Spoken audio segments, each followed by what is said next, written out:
las 2, claro el cielo, tras la noche que llovía, 2 carruajes del palacio por la puerta ya salían. Murat quiere a los reales con sigilo y compañía, y al infante a negro paso por la noche lo escondía. Blas Molina, Alfalamov, traición que al rey lo vendían. Mueran, mueran los franceses, y Madrid se encendía. Bueno, pues nos encontramos en Madrid. Habíamos dicho que íbamos a irnos a un siguiente campo de batalla, pero hemos decidido realizar un vídeo sobre lo que ocurrió aquí en Madrid el día 2 de mayo. Creemos pues, que va a documentar bien pues, toda la serie de vídeos que estamos haciendo y que va a ser un complemento pues, bastante bueno. Así que vamos a comenzar aquí en Madrid, justo enfrente del Palacio Real. Sí, porque a fin de cuentas, tanto esta explanada como las calles que rodean, se puede decir que fueron un campo de batalla, porque aquí desde luego hubo combate, hubo derramamiento de sangre, y en la historia española siempre se ha considerado tradicionalmente que ese es el estallido, es la chispa que provoca el comienzo de lo que llamamos la Guerra de la Independencia. Así que, bueno, no nos hemos alejado tanto físicamente de nuestras casas, ni tampoco de un campo de batalla, aunque sea un combate distinto. Pues veníamos comentando, Miguel Ángel y yo, según estábamos por aquí, estábamos un poco ambientando la situación de Madrid antes del 2 de mayo. Hay que tener en cuenta que es muy importante entender la agitación política que tenía todo el país y fundamentalmente Madrid y fundamentalmente estos alrededores, porque aquí era donde estaba la corte y la sede del gobierno, y todo arranca por el intento de golpe de Estado que le da el entonces príncipe de Asturias, Fernando, el futuro Fernando VII, a sus padres, lo que se llama la Conjura del Escorial, que fue en octubre de 1807, ¿octubre? ¿Me estoy equivocando de mes? El Escorial fue en octubre. Fue en octubre de 1807. Sí. Es un golpe de Estado fallido, no logra derrocar a sus padres, parece ser que fue un intento muy chapucero, pero claro, eso ya empieza a descomponer el gobierno español desde la cúspide, y teniendo en cuenta que es un régimen absolutista, pues la cosa empieza a pintar muy mal. Y lo peor de todo ello es que al hacer eso, el árbitro de la política interior de España es Napoleón, que es el que tiene un gobierno estable, el que tiene tropas ya en España y el que está en condiciones de hacer de árbitro en las disensiones de la familia real española. El golpe fallido del Escorial se convierte en un golpe exitoso el 19 de marzo de 1808, en lo que se llama el motín de Aranjuez. Ahí sí tiene éxito. Fernando VII destrona a Carlos IV, que es el rey legítimo hasta ese momento, apoyado por una opinión popular que está hasta las narices de Godoy. A Godoy le llamaban el choricero, porque la mayor acusación que tenían, tenían muchas acusaciones, pero una de ellas era que era un chorizo, era un ladrón, era un tío corrupto, era un tío sinvergüenza que estaba saqueando el Estado, eso sí, porque don Carlos IV era tontorrón y le dejaba hacer. Bueno, sobre eso daría para una conferencia. El caso es que Fernando VII se convierte en rey de España después del golpe de Estado, pero el árbitro de la situación sigue siendo Napoleón, que tiene cada vez más tropas dentro de España y sobre todo cada vez más tropas que rodean Madrid. Eso ahora, entre Miguel Ángel y yo, os lo contamos con detalle cómo estaba el reparto de tropas alrededor de Madrid. Fernando VII entra en Madrid. Fernando VII marcha de Madrid a Bayona, supuestamente engañado porque le dicen que Napoleón le va a reconocer como rey siempre y cuando vaya, por así decirlo, a pedirle permiso fuera de territorio nacional, y todo eso es lo que provoca la agitación que reina en Madrid. El viejo rey ha sido destronado, el nuevo rey es muy popular, se ha quitado en medio a Godoy, pero el nuevo rey está fuera de España y ha nombrado como lugarteniente del reino a su tío, don Antonio Pascual, que era un hombre pues, que tenía sus capacidades intelectuales un tanto mermadas, por decirlo con suavidad. Y mientras tanto, Madrid está rodeado por un anillo de tropas francesas que superan con mucho la guarnición española. Y de hecho el que gobierna Madrid y el que gobierna España toda es Murat, que no solamente es un mariscal del imperio, sino que además es cuñado de Napoleón. Con lo cual, realmente quien tiene el control de la situación en el interior de España y más concretamente en el centro es Napoleón, a través de su cuñado. Y todo eso genera una agitación y un raca y un ¿qué nos está pasando? ¿Por qué el rey se ha ido de España? ¿Por qué los franceses son los que nos gobiernan? ¿Por qué hay tantas tropas francesas por aquí? Que es lo que genera la agitación, que llega un momento en que estalla en la mañana del 2 de mayo. Eso es. Y que tiene un episodio previo muy interesante y que se comenta pocas veces, el 1 de mayo por la tarde, muy cerquita de donde estamos, en la Puerta del Sol, en la Real Casa de Correos, precisamente porque la gente va a informarse en la Real Casa de Correos, corre el rumor de que están llegando noticias de lo que está sucediendo con Fernando VII en Bayona, parece que llegan correos informando de la situación y la gente pues va allí a informarse y se generan las primeras aglomeraciones de gente, que no llevan a violencia, todavía no, pero digamos que ya hacen que los ocupantes franceses se mosqueen, porque no son tontos, notan la inquietud de la gente, se dan cuenta de que la gente está preguntándose qué es lo que sucede y la gente empieza a aglomerarse alrededor de un punto central de la ciudad como es la Puerta del Sol, pero todavía no es un movimiento violento, todavía no. Estaban empezando a llegar ya noticias porque Napoleón ya no reconoce a Fernando VII. Manda también que vaya Carlos IV hacia Bayona, con la reina. Y como entonces Godoy. Restablece, después de la abdicación que ha habido en Aranjuez, vuelve a restablecer a Carlos IV como rey de España y es el único que reconoce. ¿Qué pasa? Que estos movimientos que están sucediéndose en Bayona llegan a Madrid. Aunque intentan cortar la comunicación, sobre todo si la Junta de Gobierno que ha quedado aquí en Madrid, a cargo de don Antonio, como ha dicho José Manuel, se comunican directamente con Fernando y como rey de España. Entonces Napoleón dice a Murat que comunique directamente a la Junta que ha quedado aquí gobernando, que el único rey ahora mismo es Carlos IV, el único rey reconocido, y hacia él se tienen que dirigir. Que cualquier comunicación hacia Fernando VII, pues con idea de que es el rey de España, va a ser interceptada.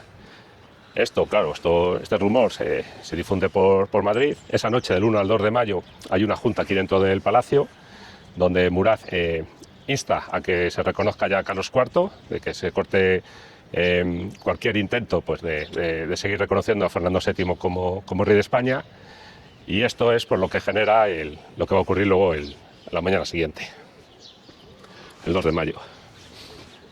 Más o menos fue así, como empieza ese run run. También se dice pues, que ya hay gente que ha entrado en Madrid, el día 1 de mayo es domingo, ha entrado más gente de un domingo ordinario, claro. Y que ya se está preparando pues, esta revuelta, que es algo que sí, que parece que es un levantamiento pues, momentáneo, esporádico, pero no, parece que había o se intentaba organizar un cierto levantamiento contra los franceses. Aquí en Madrid quedaban todavía dos personas, la reina de Etruria, como ha dicho Miguel Ángel.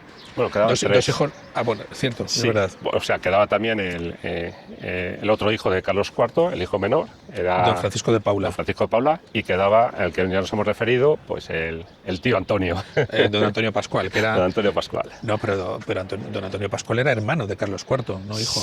No, claro, es hermano, pero que quedaban 3 miembros todavía de la familia real. Perdona. Sí, quedaban en Madrid. Quedaban 3 miembros. Don Antonio Pascual, que se suponía que era el lugarteniente del reino, la reina de Etruria, que era hija de los reyes, y el hijo pequeño, que era un chavalín, don Francisco de Paula. No estaba tan chavalín, porque siempre estamos diciendo que es un chico, era un niño, tenía ya 14 años, pues tenía ya una edad ya pues, para comprender bien lo que estaba sucediendo aquí en España. La cuestión está que Napoleón, aparte de que no quería ver ni en pintura ninguno de los Borbones, pues tenía el temor, bastante lógico y fundado, de que alrededor del infante Francisco de Paula, aunque fuera un niño, se nucleara el partido fernandino. Es decir, no deja de ser el hermano pequeño de nuestro queridísimo y deseadísimo rey Fernando. Entonces, lo mejor que podía hacer, y eso sí que yo hubiera hecho lo mismo en su lugar, es quitárselos de en medio y juntarlos en Bayona con el resto de la familia de los Borbones españoles. La reina de Etruria no era muy querida. La reina de Etruria intercede ante Napoleón para que restablezca otra vez a su padre como rey de España en contra de su hermano,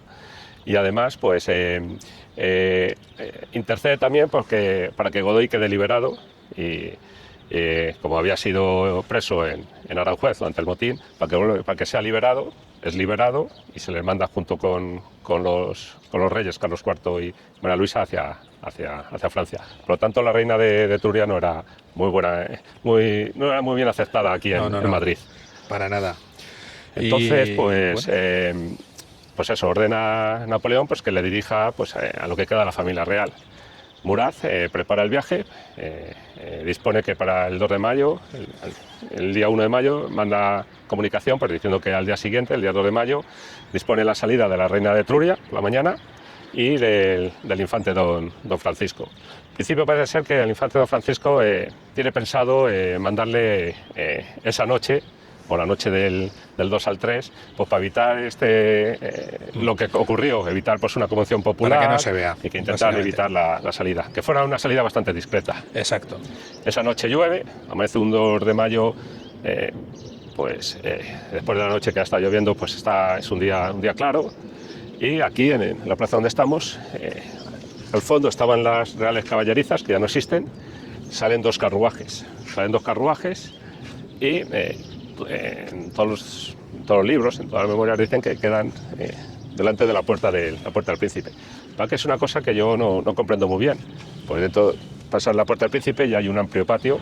Lo lógico es que los carruajes entraran dentro, claro, para que bajaran incluso que entraran por la plaza de la Armería, que la tenemos aquí enfrente a nuestra derecha, sí, es decir, que no se viera. Sí, la cuestión es que no se viera el sabemos movimiento. Que fue aquí en la puerta del príncipe. Lo lógico es que entraran los carruajes dentro, pues para que fuera mucho más discreta la salida. Pero bueno, vamos a decir que fueron aquí fuera porque es la opinión que ha quedado, que prevalece. En un primer carro pues se monta la reina de Etruria con sus hijos y parte de su servicio y marcha, no hay ningún problema en la marcha. Se va congregando gente aquí en la plaza, pues claro, está corriendo ya el rumor de que está saliendo la familia real, y queda un segundo carruaje donde se monta parte también del personal de la reina de Etruria, de sirvientes, y se queda a la espera. La gente que queda aquí, que está aquí en observación, pues ya empiezan a rondar de que a quien se espera es al infante don Francisco. Parece ser que sale un cortesano también en uno de los balcones arriba diciendo por qué se nos llevan al infante. Entonces, pues esto es lo que provoca ya pues, el enfado de la gente. Entran dentro del palacio. Según se entra por la puerta del príncipe, si se gira a mano derecha, se accede a las escaleras que te acceden a la primera planta, y ahí parece que se encuentran pues, con los infantes. Se les promete que soseguen esos ánimos, que salgan de palacio, y que el infante Francisco pues, va a salir a un balcón pues, para saludar al pueblo. Y así se hace. Sale pues, justo un balcón que está allí, el que hace escuadra, en la primera planta, allí es donde sale el infante. La gente pues la aclama, parece ser que le lanza besos con la mano. En esto no hemos hablado de la disposición francesa, pero según vamos hablando del despliegue que van haciendo para entrar en Madrid, os lo iremos contando. Murat, el lugarteniente de Napoleón, se encuentra en un palacio que hay bajando por la calle Bailén. La calle Bailén es aquella que vemos ahí enfrente, el Palacio Grimaldi, que era la antigua casa de Godoy, el antiguo palacio de Godoy. Él, cuando llega al Madrid, que entra el día 23 de marzo, pues le ofrecen que se aloje en el Palacio del Buen Retiro. Pero él dice que no. Pues claro, prefiere aquí porque está cerca del Palacio Real y tiene pues controlado a lo que ocurre en la corte. Entonces él desde allí pues se entera de que, pues bueno, no es que se entere, es que es manifiesto lo que están viendo, el tumulto que hay aquí, y manda a uno de sus edecanes, a Lagrand, es un jefe de escuadrón, a informarse de lo que está ocurriendo. Cuando llega, pues la gente, pues como con esos ánimos exaltados, se abalanzan sobre él, parece que empiezan a dar empujones, y gracias a un oficial de las guardias walonas que sale del palacio, pues le consigue sacar de la gente y protegerle. Junto con él viene un ayudante. Murat manda a unos 10 granaderos para que vengan a proteger a su edecán que ha enviado. Consigue sacarlo y regresar hacia Palacio. Y pues ya decide cumplir una orden que le ha dado Napoleón. Napoleón le ordena que si en caso de tumulto, pues que sea sofocado de manera rápida y enérgica. Mano dura, Joaquín, Eso mano es. dura. Y eso es lo que hace. Manda a un batallón de granaderos de la Guardia Imperial, junto con 2 piezas de artillería de A-24 y un escuadrón de caballería de los cazadores polacos, para que vengan aquí a disolver el tumulto. Y el tumulto, pues la forma de deshacerlo pues no es la más correcta. Tenemos que tener en cuenta que lo que estamos viendo ahora no era así en la época. No. La plaza donde ocurrió todo, podemos decir que desde estos escalones donde estamos nosotros, hacia la fachada del palacio. Aquí estaba el edificio del juego de la pelota, estaba la Casa del Tesoro, que eran las reales bibliotecas, o sea que todo esto era como un muro y la gente estaba pues en este trozo. Aquí fue donde ocurrió todo. La artillería pues empieza a descargar metralla sobre la multitud y inmediatamente pues comienza el combate aquí en la plaza. Una cosa que queda implícita en todo lo que estamos diciendo: no había tropas españolas. Ha hablado Miguel Ángel de un oficial de las guardias valonas, pero ni siquiera había guardia real aquí en el Palacio Real. Es decir, en todo esto las tropas francesas tienen las manos libres porque sencillamente no hay ninguna fuerza armada española presente en el palacio, y eso por supuesto les da... Sí, había algunos pequeños piquetes que sí, porque parece pero el grueso de... No, el grueso no, porque parece que cuando comienza la revuelta pues empiezan a cerrar las puertas y a proteger a los miembros que quedan de la familia real, pues para que nadie entre dentro. Deberían ser muy pocos, como dice José Manuel. Y eso también es importante a la hora de ver la magnitud de la represión que inician los franceses. Aunque eso lo hablaremos con más detalle en otro momento. Y bueno, lo que ha dicho Miguel Ángel también es importante porque ahora mismo nosotros estamos en la Plaza de Oriente, justo enfrente del Palacio. Todo este entorno ha cambiado muchísimo desde aquella época, de tal manera que yo creo que si cogiéramos a un madrileño de aquella época y lo trasladáramos aquí, esto ha cambiado. Estaría, salvo el palacio, obviamente, se quedaría muy sorprendido de ver el entorno. El que empezó a hacer la transformación fue precisamente José Bonaparte, sí, el siguiente inquilino del Palacio Real por disposición de Napoleón, derrumba todos los edificios que fue el que abrió la plaza. Y a partir de ahí se reforma todo este entorno urbano que ahora conocemos. Como él dice, la Casa del Tesoro. Se han encontrado restos arqueológicos. Estaba en este lado de aquí. Las caballerizas, etcétera. Se han encontrado restos arqueológicos con las obras que se han hecho en la Plaza de España, en esta misma calle Bailén y en el arranque de la calle Ferraz. Lo que sucede es que es complicado porque se arrasó mucho. Claro, llegó un momento en que los planificadores urbanos dijeron, bueno, esto ya no es necesario para el servicio de la ciudad, así que lo vamos a arrasar completamente, lo que queda es poquito y no siempre es fácil de interpretar. Todo esto lo decimos no solamente para que se entienda que este entorno ha cambiado mucho, sino que la aglomeración de gente que se produce aquí está en un espacio mucho más cerrado, eso es, mucho más constreñido, que no es que hubiera miles de madrileños aquí aclamando al infante Francisco de Paula, sino que era un entorno mucho más pequeño. Y que según van viniendo las tropas francesas, pues que puedan ir replegándose o retirándose por esta plaza. Es que esta plaza no nos tenemos que olvidar porque aquí no había ninguna plaza en los edificios. Entonces la huida es pues hacia la calle Mayor o subiendo o atravesando por aquí, estaba la iglesia. O directamente bajando hacia la Puerta Toledo y ya marchando en dirección a los Carabancheles, donde también había tropas francesas, dicho sea de paso. También la calle Bailén no es como es ahora. Ahora vamos a bajar para que veáis el palacio donde estuvo alojado Murat. La calle Bailén era mucho más estrecha, era casi la mitad de lo que es ahora. También pues el avance francés pues fue más concentrado, más en columna. Estos primeros granaderos de la Guardia Imperial continúan avanzando y arrastrando a la gente, pues como he dicho, pues como ha dicho José Manuel, pues hacia la calle Mayor o hacia Puerta Toledo. Y aquí pues se quedan dos batallones de los fusileros de la Guardia. Se quedan aquí pues para mantener el orden y para proteger el palacio. Murat sale de palacio, piensa que puede correr peligro en esa situación que está y se retira él dice hacia las alturas de la Cuesta San Vicente, seguramente sea pues, donde estaba el templo de Devot, en esa zona él se retira. y hace un llamamiento a los campamentos franceses que están rodeando Madrid, que los tienen acampados a las tropas, para que vengan aquí a sofocar la revuelta. Casi esto mejor lo vamos a ver si lo podemos decir en algún sitio, en algún mirador que podamos ver y además vamos hacia el palacio y ahí continuamos la visita.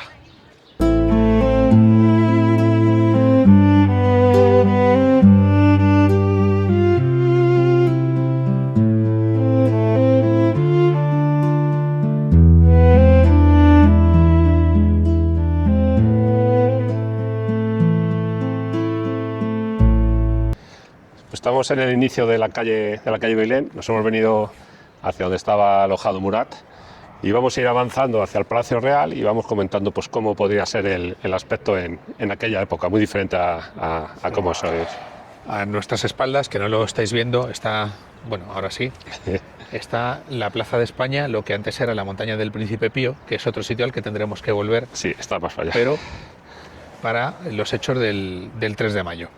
Aquí había un cuartel, en Plaza España un cuartel, casi ya rozando con la base de la altura de donde está el templo de Devoz actual, que era el cuartel del Prado Nuevo. Aquí había alojado sobre todo la caballería polaca. Un poco más arriba está el cuartel de Conde Duque, donde estaba los marinos de la Guardia. Creo que también estaba allí pues una unidad vasca que tampoco sé muy bien, sí, no sé muy bien esa compañía, la formación, sí, una y su compañía de estructura. pioneros, creo que era. O sea que estaba bien protegido Murat. Y Murat estaba pues en este edificio que vemos aquí, que tampoco era como es ahora. El edificio pues abarcaba casi, vemos estos jardines, pues abarcaba casi hasta la mitad de la calle de Bailén. Hace poco, arreglando la calle, pues han sacado pues lo que eran los cimientos y los subterráneos del palacio. Aquí a la izquierda se puede ver algunos de los restos de las edificaciones. Sí, esto es más parte de la muralla antigua de Madrid. Y este es el edificio del antiguo Senado.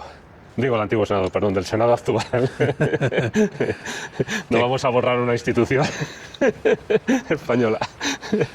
Sí, el Senado, mirado por donde estamos viéndolo ahora y subiendo por Bailén, sí que da el aspecto de que es un caserón antiguo.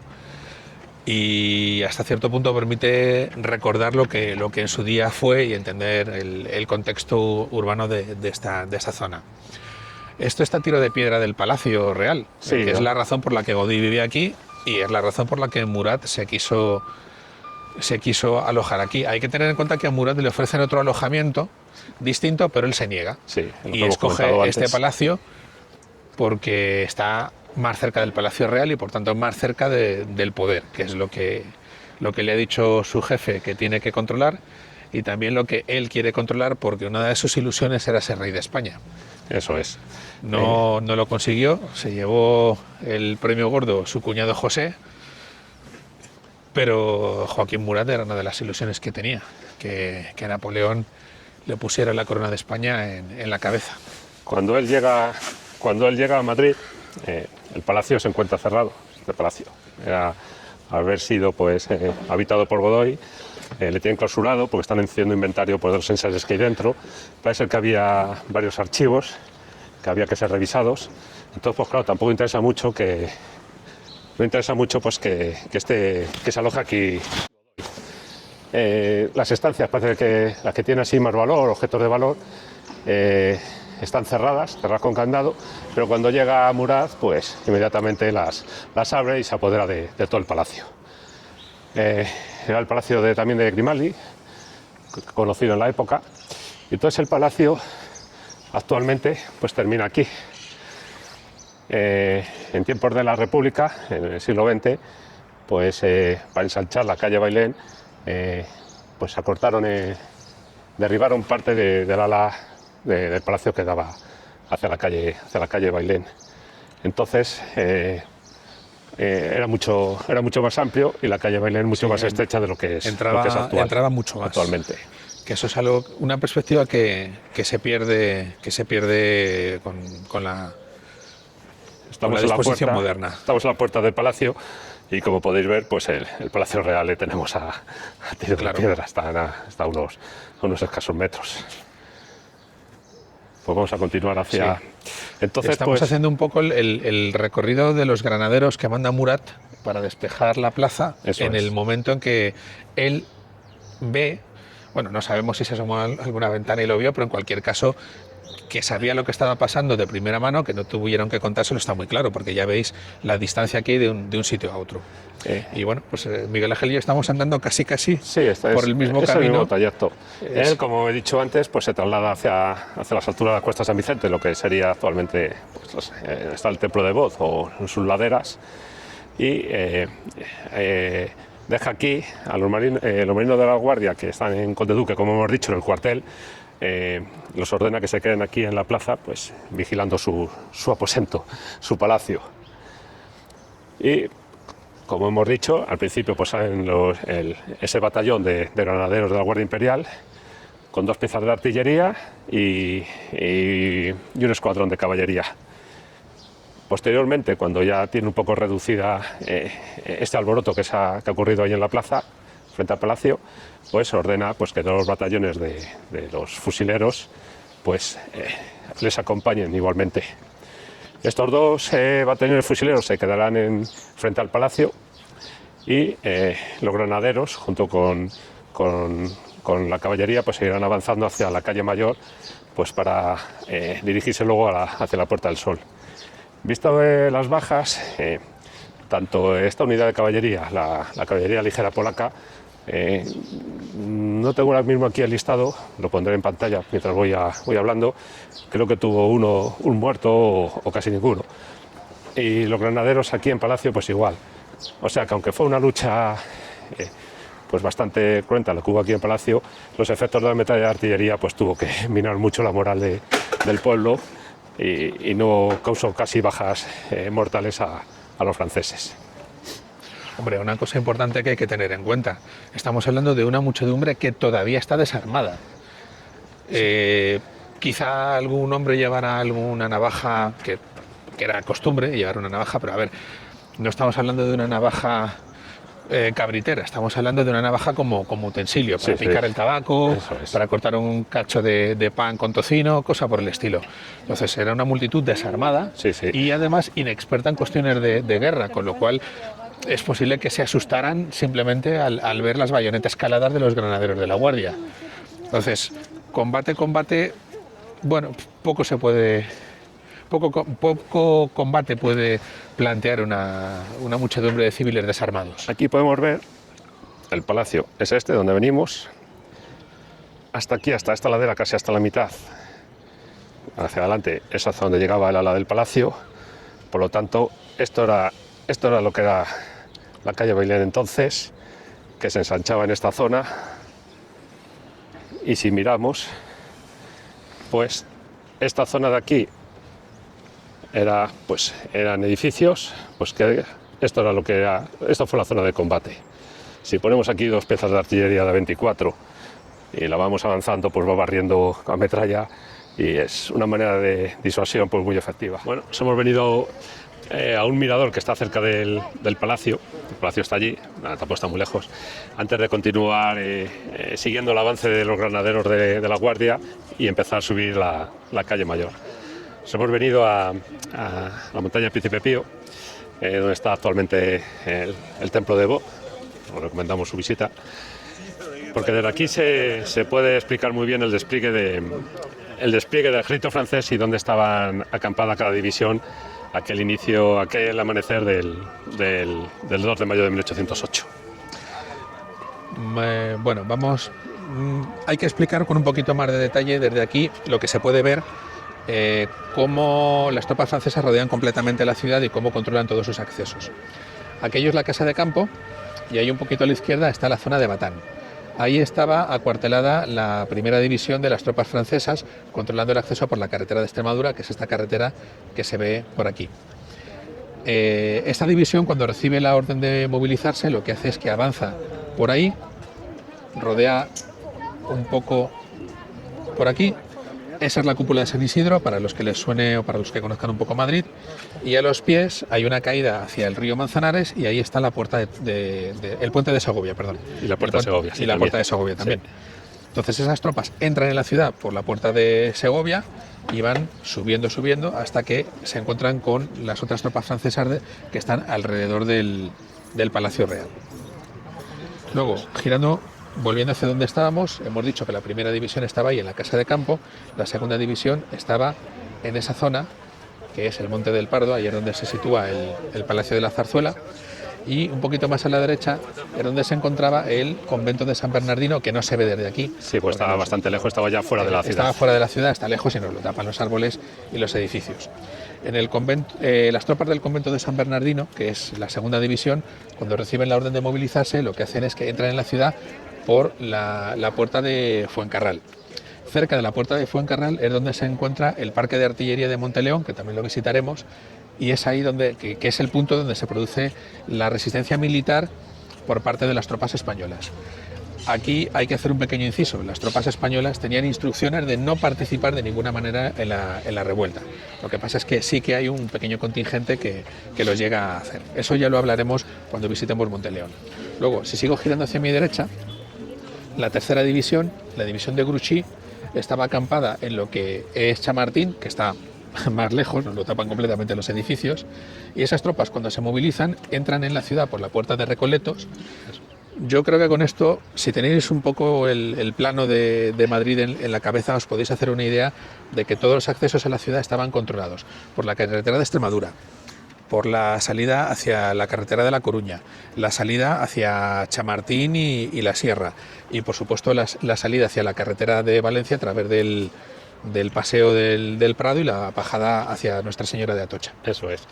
También hay que decir que las tropas que están en el Pardo, que son de la segunda división junto con la de San Bernardino, la de San Bernardino entran, como ha dicho José Manuel, por la puerta de Fuencarral y la Santa Bárbara, pero las del Pardo se dirigen por la Florida, bajarían por aquí, pasarían por aquí justo por nuestros pies, y estas entran en Madrid por la Cuesta San Vicente. Como hemos dicho, Murat decide abandonar su palacio y venirse a las alturas de la Cuesta San Vicente, que serán, si nos fijamos, estos edificios que tenemos aquí abajo ya son unas alturas. Pues sobre la puerta de San Vicente, en estas alturas, aquí fue donde se estableció Murat, por su estado mayor. Sí, para que la gente lo pueda reconocer, eso que vemos ahí es la estación de Príncipe Pío. Eso es. Que se prolonga hasta aquí. Justo detrás de esas cúpulas de Príncipe Pío, donde bueno, hay ahora una reproducción de la puerta de San Vicente. Luego teníamos también las fuerzas de caballería. La fuerza de caballería, aparte de la guardia que estaba acuarteladas dentro de Madrid, estaban en el pósito que estaba en donde es ahora la Plaza de Cibeles, estaban en las caballerizas del Palacio del Retiro, en un cuartel en la calle Alcalá. Aparte de estas que estaban dentro de Madrid, teníamos a los coraceros, los teníamos en los Carabancheles. Los Carabancheles, allí aquel edificio alto es Gomezulla, eso es Carabanchel, los Carabancheles alto y bajo. Ahí estaban los coraceros. Los coraceros, en la orden que tienen de entrar en Madrid, entran por la puerta de Toledo. Y en Pinto y en Leganés, ya bastante más alejados, ahí estaban, ahí había húsares. Los de Pinto se quedan en Pinto, no se mueven, y los de Leganés sí, vienen a Madrid, pero ya llegan tarde y ya no participan en sofocar la revuelta. ¿Qué pasa que en Leganés sucede un particular 2 de mayo? Cuando se marchan estos húsares de Leganés, queda allí un pequeño retén, pues los habitantes de Leganés aprovechan esa ocasión y los reducen. Reducen a esta tropa que ha quedado allí. ¿Qué pasa? Que cuando regresa ya el grueso de la unidad, pues son cogidos prisioneros los que han participado en la revuelta, y 2 de los vecinos, 2 hermanos, los hermanos Rejón, son fusilados allí. Y este sería pues el despliegue y las posiciones francesas aquella mañana. Pues ahora mismo estamos en la plaza de Ramales, que está igualmente a tiro de piedra del Palacio Real. Aquí un poquito detrás y a mi izquierda está el antiguo cuartel de San Nicolás, y aquí estaba la iglesia de San Juan Bautista, de la que quedan algunos restos arqueológicos protegidos, y un poco queda esta estructura de parque para ver por dónde, cómo estaba. Estamos Estamos en este punto porque aquí es donde se produce la primera muerte confirmada de un soldado francés durante el 2 de mayo. Ese soldado, por lo que nos dicen las fuentes, venía del cuartel de San Nicolás, iría seguramente a reunirse con sus compañeros o a llevar algún tipo de informe en dirección al palacio que ocupaba Murat, y sencillamente pues por aquí le interceptaron y le mataron.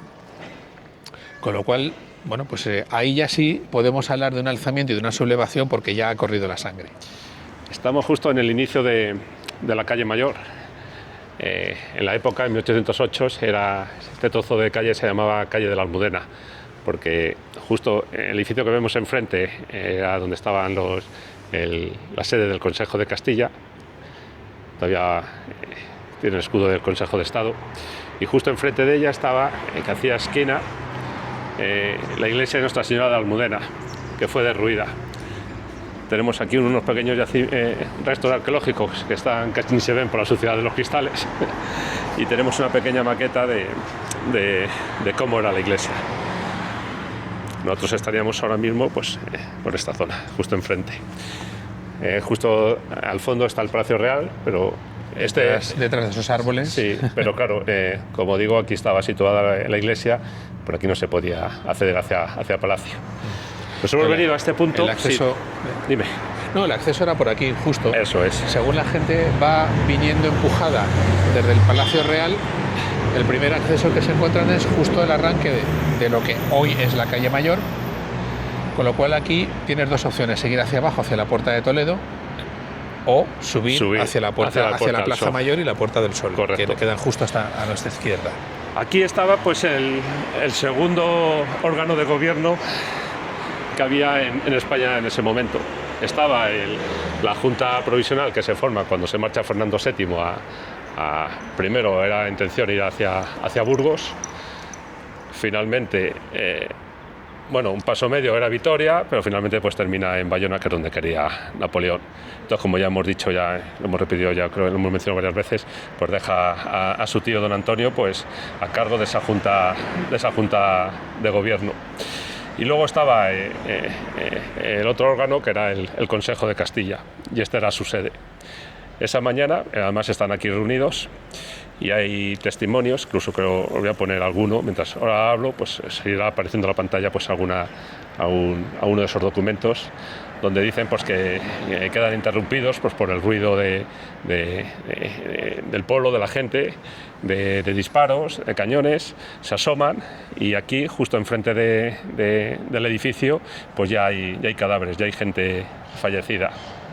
Como os hemos dicho antes, los granaderos, que en un principio van hacia la plaza de Palacio, siguen avanzando y toman el inicio de esta calle pues para avanzar hacia la Puerta del Sol y tomar contacto con las tropas francesas, que desde el Paseo del Prado por la calle de Alcalá y la carrera de San Jerónimo están avanzando igualmente hacia la Puerta del Sol.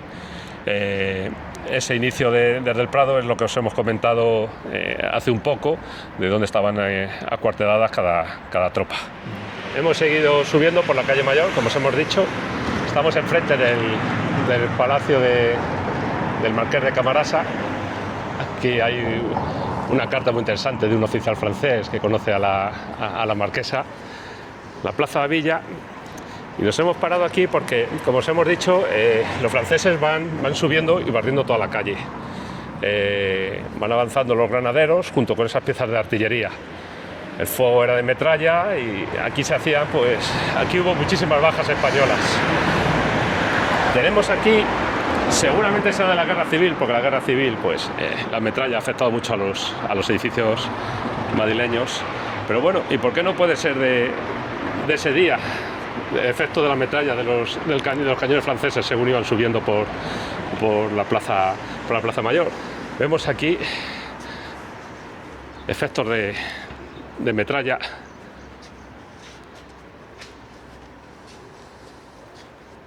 Pues dejamos ese interrogatorio: ¿de la guerra civil o de la guerra de la independencia?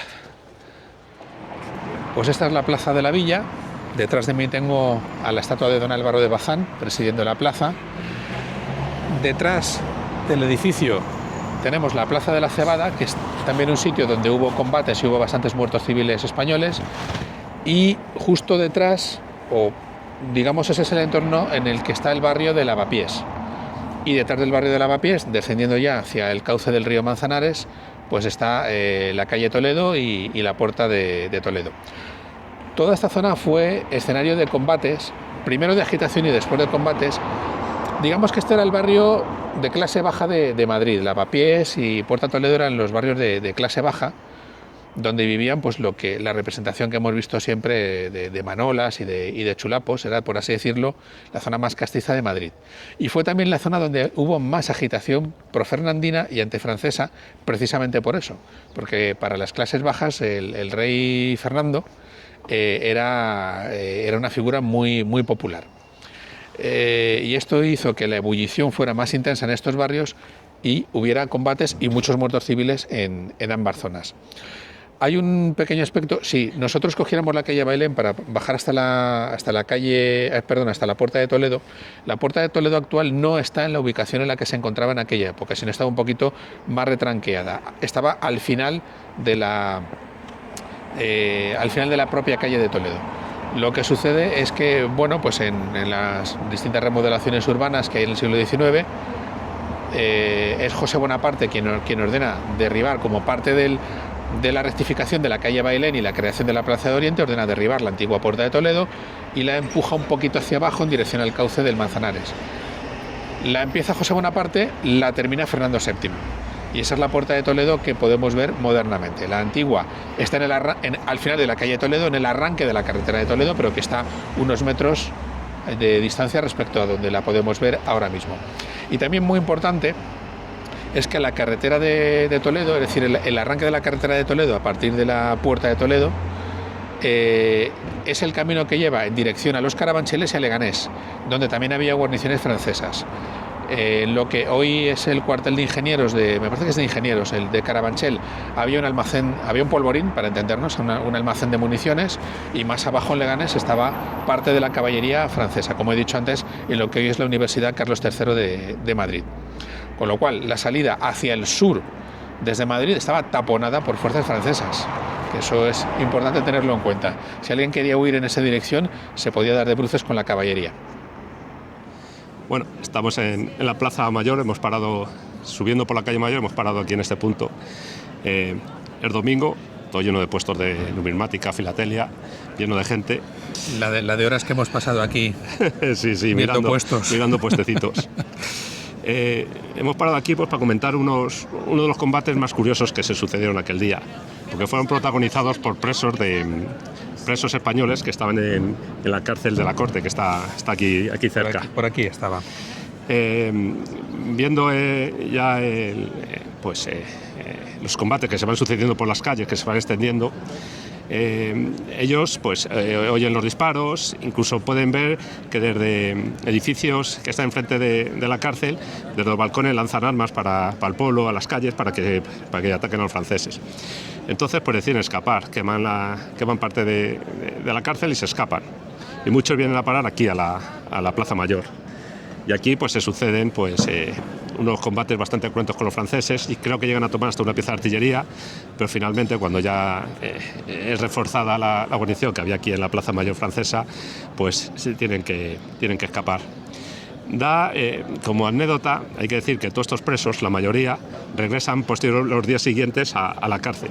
O sea, se escapan para luchar contra los franceses y voluntariamente pues regresan a la cárcel a seguir cumpliendo su condena. Claro, eso va en la línea de lo que yo antes comentaba, que con independencia de la agitación política sí se puede hablar de un alzamiento espontáneo, sin ningún lugar a dudas, porque hay gente que espontáneamente, sin ningún tipo de motivación ni agenda, sale a luchar contra los franceses que ven que están atacando a los civiles, y luego, en la medida de lo posible, tratan de reintegrarse a una vida lo más normal posible, incluyendo a estos presos que tratan de reintegrarse a su vida carcelaria.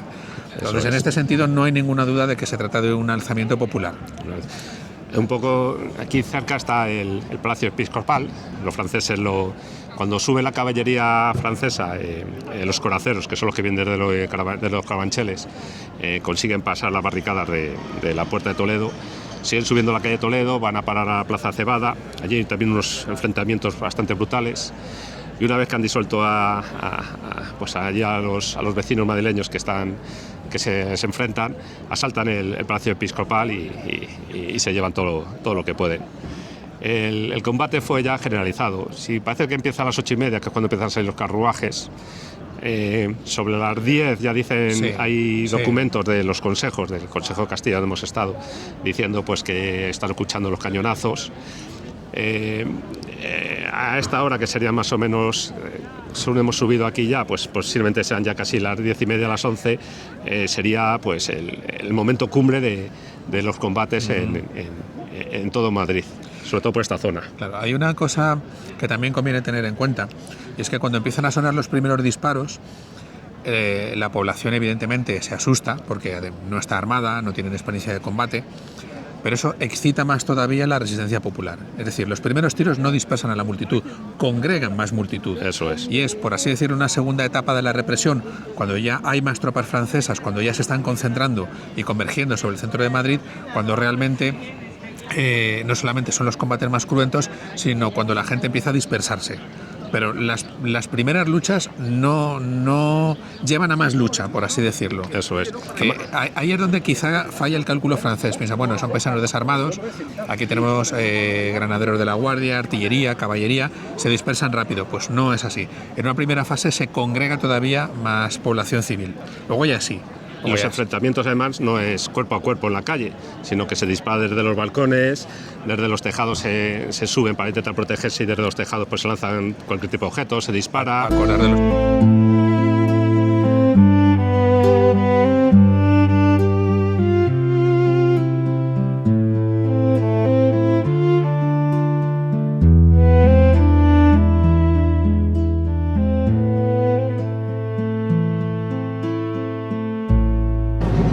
Bueno, pues ahora estamos en la Puerta del Sol. Si había jaleo en la Plaza Mayor, pues aquí ya ni os cuento. Además hay una manifestación, ya podéis escuchar el ruido, así que espero que nos podáis escuchar bien.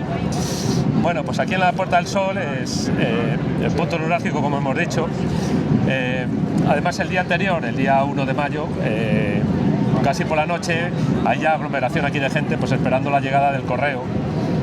Los correos venían aquí y desde aquí pues se leían desde las gradas de San Felipe Neri, que están a mi izquierda, un convento que había ahí con sus famosas covachuelas, y entonces pues la gente, si quería saber las noticias que ocurrían, pues venían aquí a escuchar por los correos las noticias que traían los correos.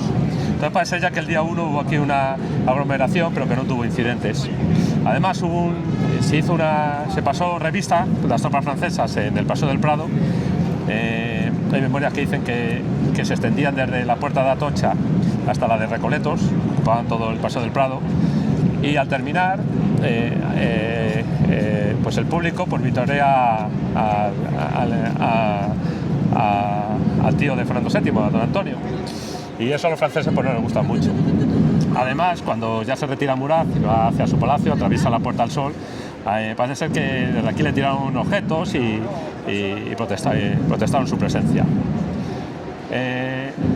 Justo al fondo de nosotros se encontraba la iglesia del Buen Suceso.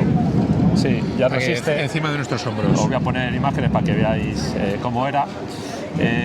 Está justo su fachada paralela con, por un lado con la subida a la calle Montera y con la calle Carretas a su izquierda.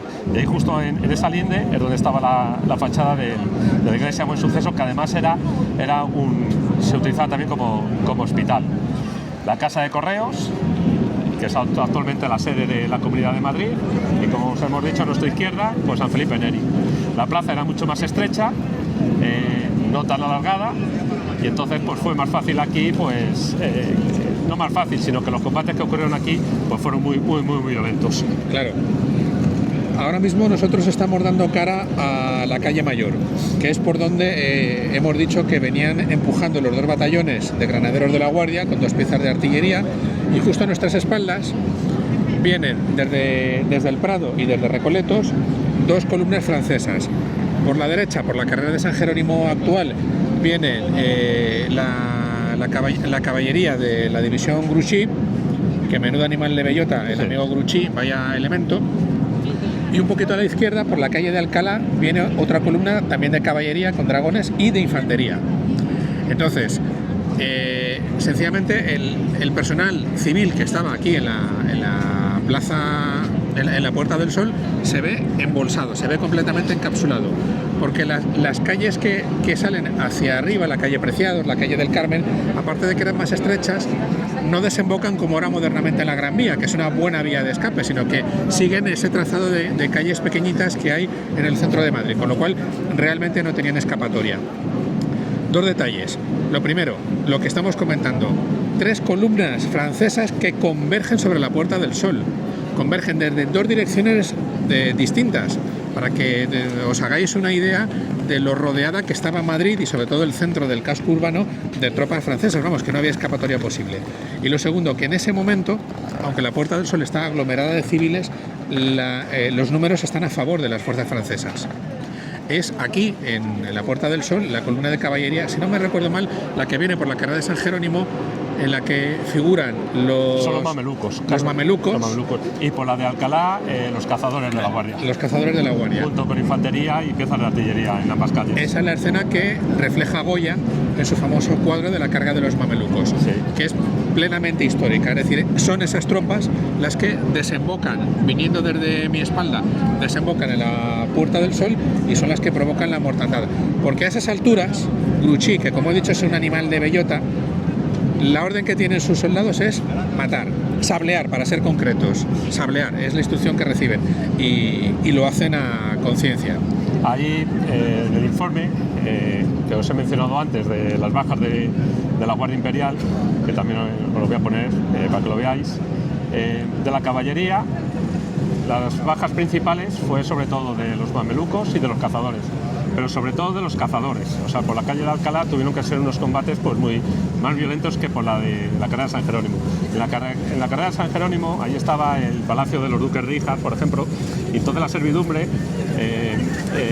desde las ventanas y los balcones del palacio, pues cuando pasaba la carga de los mamelucos, les dispararon.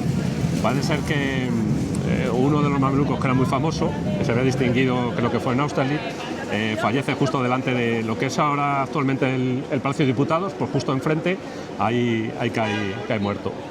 Entonces, las bajas principales fueron de muertos y heridos, fueron los cazadores de la Guardia y los mamelucos. En cambio, la caballería polaca tuvo muy pocas bajas. Yo creo que es ante un muerto o un herido o algo así.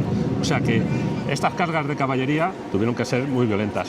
Hay un informe incluso que dice que los mamelucos que se cortaron 200 cabezas. Bueno, es una exageración. Murat, días después, sigue en las cartas que manda Napoleón, sigue intentando pues, justificar, aunque Napoleón pues, le da beneplácito de lo que ha hecho aquí el 2 de mayo, se justifica de que ha tenido que emplear a la Guardia Imperial.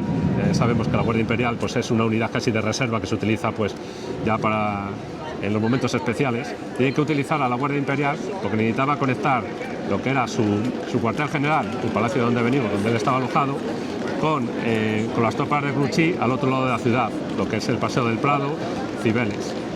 Entonces justifica que el empleo de la Guardia pues, para poder comunicar los dos espacios. Vamos a adelantarnos un poco, a ver si con el ruido, pero yo creo que no vais a poder ver, para deciros justo dónde estaba la iglesia de Buen Suceso. Es importante la iglesia de Buen Suceso, y aquí la grada de San Felipe. La grada de San Felipe, estaría aquí el edificio, ahí hubo bastantes combates. Una vez que ha quedado reducida toda la población madrileña que está luchando aquí en la plaza, los meten aquí, en San Felipe. Por la noche, cuando ya empieza pues, a hacerse la sumaria, empiezan a hacerse unos juicios que como sabemos todos son muy benévolos hacia el pueblo madrileño, pues los llevan justo a pocos metros a la iglesia de Buen Suceso y en el patio los fusilan. Ahí quedaron sus cadáveres. Una vez que terminó la revuelta, pues ya hablaremos de ello, pues la represión francesa pues fue brutal. Quisieron dar ejemplo aquí en Madrid pues, para que otras poblaciones españolas pues, no cundieran con el ejemplo. Vamos a ir un poco más hacia atrás. Bueno, es imposible seguir avanzando para indicaros dónde estaba la iglesia Buen Suceso, pero desde aquí os lo puedo indicar más o menos. Ahí se ve la salida del metro, pues justo ahí estaba el límite de la fachada, ahí estaba el frontal de la fachada de la iglesia del Buen Suceso. Hace años, cuando hicieron excavaciones para hacer esa salida del metro, salieron los cimientos de la iglesia. Hacía línea pues con montera y con carretas en un lado. Hoy en Madrid, los domingos ya sabemos que hay muchas actividades, pues hay un maratón, entonces pues no vamos a poder pasar por este lado. Pero para que hagáis una idea hasta dónde llegaba la Puerta del Sol, era justo hasta donde está la boca del metro. A la izquierda tenemos la calle Alcalá, pues vinieron a desembocar aquí a la plaza los cazadores, y a la derecha la carga de los mamelucos hasta finalizar aquí. Los mamelucos parece ser que continuaron, después de despejar la plaza, continuaron por la calle Mayor casi hasta donde hemos empezado, hasta los consejos. En la Puerta del Sol truenan guardia y mamelucos, Crujía, Correos, Buenavista, San Felipe. De sangre se cubría, y en Monteleón resisten Daoiz y Velarde en la línea. Un cañón muerde a Mocajarro y Montolón caía. Nos hemos trasladado aquí a la plaza del 2 de Mayo, donde estaba situado el cuartel de Monteleón, y este fue el último foco ya de levantamiento de aquel día 2 de mayo. Pero antes de comentar lo que sucedió aquí, vamos a cerrar pues todo el resto de combates que hubo en Madrid. Desde Consejos, desde el edificio Consejos, donde hemos estado hace un rato, pues desde ahí salió una comitiva con la intención pues de sofocar los ánimos del pueblo de Madrid. Fueron publicando un bando para animar a la gente que regresara a sus casas, que dejaran las armas, y que los soldados franceses pues iban a respetar pues este alto el fuego en teoría. Esta comitiva se separa, llega un momento, se separan en dos y van recorriendo Madrid, pues animando a la gente que se vaya a sus casas, y poco a poco pues se fue sofocando la revuelta. No hemos hablado de lo que ocurrió en el Hospital General. El Hospital General se encontraba junto a la Puerta de Atocha.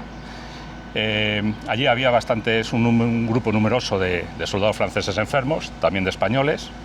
Parece ser que los asistentes españoles allí dentro del hospital, incluso algún soldado español o paciente español, pues también se intenta pues atacar a estos soldados enfermos franceses. La autoridad española que estaba a cargo del hospital pues intenta controlarlo, pero aún así pues se cometen algún pequeño exceso. Los soldados franceses son muy variados, son de unidades variadas, se reagrupan, se unen y forman un batallón para su defensa. Cuando ya tienen controlado el interior del hospital, salen fuera del mismo pues para proteger la entrada al hospital. Son los primeros que suben por la calle, el Paseo del Prado, y esto es un poco desconocido, viene en las memorias de uno de aquellos soldados franceses, porque siempre, o incluso creo que Murat indica pues, que se manda a un batallón pues, para proteger el Hospital General. El primer batallón es un batallón que se forma espontáneamente, y son los propios enfermos los que forman este batallón. Según se va ya sofocando pues, estas luchas, estas revueltas por Madrid, el foco ya se centra en esta plaza, en la plaza del 2 de Mayo. Aquí se encontraba el cuartel de Monteleón, el cuartel de artillería o el parque de artillería. Entonces es una posición pues, bastante que quieren proteger los franceses. Aquí tienen un destacamento de unos 50 soldados del 6º Regimiento Provisional. Y la plaza, lo que vemos ahora, no tiene nada que ver pues, como era en aquella época. Lo único que queda del cuartel es su puerta, que más o menos está situada donde estaba. Donde estamos nosotros, esto lo ocupaba el convento de las Maravillas, que es antes queda la iglesia, un poco de convento que queda ahí y la iglesia. Solo que se metía mucho más porque la plaza no existía. Hay un plano, que os estoy poniendo ahora, un plano de alineamiento de estas calles. Que tenemos la calle de Daoiz actual, la calle de Velarde, en la época era la calle San Miguel y la calle San José. Se hace un alineamiento de estas dos calles con la plaza, con la entrada del cuartel. Me imagino que era para antes de la demolición del cuartel, pues para ir alineando las calles. Y ahí pues se indica que entre la fachada del convento de las Maravillas y la puerta del cuartel, la distancia era de 7 metros 24 centímetros, una distancia muy pequeña. Realmente es una distancia que una sola pieza de artillería puede cerrar completamente, no solamente por la dimensión propia de la pieza de artillería, sino porque los servidores están alrededor y ocupan todo ese espacio. De tal manera que una única pieza de artillería tenía la capacidad de bloquear la calle. Es decir, situada una pieza de artillería y alineada en una dirección determinada, todo lo que estuviera a continuación de la boca del cañón era susceptible de ser atacado hasta la distancia que diera la metralla o el proyectil que tuviera el cañón. Es decir, en una calle tan estrecha, dicho de otro modo, en una calle tan estrecha, una única pieza de artillería puede frenar el avance de una columna, que entendemos la idea que desde un principio tenían los artilleros del Parque de Monteleón, porque las calles que tenemos alrededor son estrechas, pero no tanto como lo eran en la época, no todas al menos, porque se ha abierto espacio para permitir la circulación de vehículos. Eso engaña un poco en cuanto a la dimensión del combate. Y también las representaciones históricas, los cuadros que normalmente nos ponen en los libros de texto, también dan una idea un poco equivocada de cuáles son las dimensiones. De hecho, el famoso cuadro de la muerte de Velarde representa como si esta plaza ya existiera, y es un espacio, dibuja un espacio muy amplio donde se ve una aglomeración de gente alrededor de un cañón, y es como si la plaza ya existiera. No es el caso, era un entorno mucho más confinado. Eso es. De la puerta salía un muro, iba a lo largo de la calle, casi hasta... No llegaba el muro bajo hasta la calle San Bernardo, que la tenemos a nuestra derecha, sino que luego un poco más adelante, avanzaremos por esa calle, pues ya aparecía la edificación de lo que era el Museo de Artillería y el antiguo Palacio de Monteleón. Dentro había también estaba el Museo de Artillería, estaba el Arsenal, y era una edificación relativamente nueva. Godoy fue el que hizo la reforma de este parque. Según estamos mirando, pues a mano derecha, hacia la calle Fuencarral, también se prolongaba el muro. Dentro había como una casa, sería un puesto de guardia interno, justo en este lado derecho, pero dentro. Y se extendía el parque pues hasta ya las afueras de Madrid. Por detrás ya era campo. Teníamos a nuestra derecha, que está la calle Fuencarral, allí estaría la Puerta de los Pozos, y a nuestra izquierda, que está la calle San Bernardo, el portillo de Fuencarral. Entonces, en este escenario fue por donde se produjo la defensa de este cuartel. A ver, se nos ha olvidado, lo menciono yo ahora. El Regimiento de Voluntarios de Estado tenía su acuartelamiento también en dirección a la calle de... Sí, estaba en la calle San Bernardo. En la calle San Bernardo, no me salía el nombre. Entonces, esa es la única fuerza militar de infantería que se une a la sublevación, por así decirlo. Viene una unidad al mando del teniente Ruiz, una compañía muy incompleta, la manda un teniente, con lo cual evidentemente estaba incompleta, para apoyar a los defensores del Parque de Monteleón. Los defensores del Parque de Monteleón han reducido la guarnición francesa, a los 50 soldados franceses que estaban en el cuartel. Se insiste en varios documentos que no hay derramamiento de sangre, es decir, los desarman por sorpresa, los encierran y lo que hacen a continuación los artilleros es sacar dos piezas. A todo esto hay que decir que los protagonistas de la defensa son, como todos hemos estudiado, los capitanes Daoiz y Velarde. El capitán Daoiz estaba de servicio en el cuartel porque era su destino, sencillamente. Entonces, el uniforme, el original se conserva en el Museo del Ejército, es el uniforme de servicio normal de un oficial de artillería de color azul. Por el contrario, Velarde no estaba destinado aquí. Velarde era el secretario de la Comisión de Artillería, Era el ¿no? secretario de la Junta Superior Económica de Artillería. Estaba en la calle San Bernardo, pero justo enfrente de... por detrás de Plaza España. Actualmente hay un hotel ahí, enfrente del noviciado. Justo ahí se encontraba la sede. Velarde es el único del Estado Mayor pues que decide colaborar con el pueblo que se ha levantado, y es el que viene hacia el cuartel de voluntarios del Estado, y junto con la compañía que acaba de hablar José Manuel, pues es el que se dirige aquí al cuartel Monteleón y se une con Daoiz. Se unen las dos fuerzas militares. Velarde toma un poco el control de la situación. Digamos que Ruiz manda a sus infantes, Daoiz manda a sus artilleros y Velarde es un poco el jefe de toda la situación. Perdona, quería hacer una precisión. Sí. Me parece, Ruiz viene integrado en la compañía, pero la manda, creo que era Goicoechea, tal Goicoechea, sí, creo que era Goicoechea, no recuerdo el nombre, y él viene integrado en esa compañía. Lo que pasa es que pues sus actos sobresale del resto de todos los voluntarios. Sí. Él era teniente. Era teniente de infantería.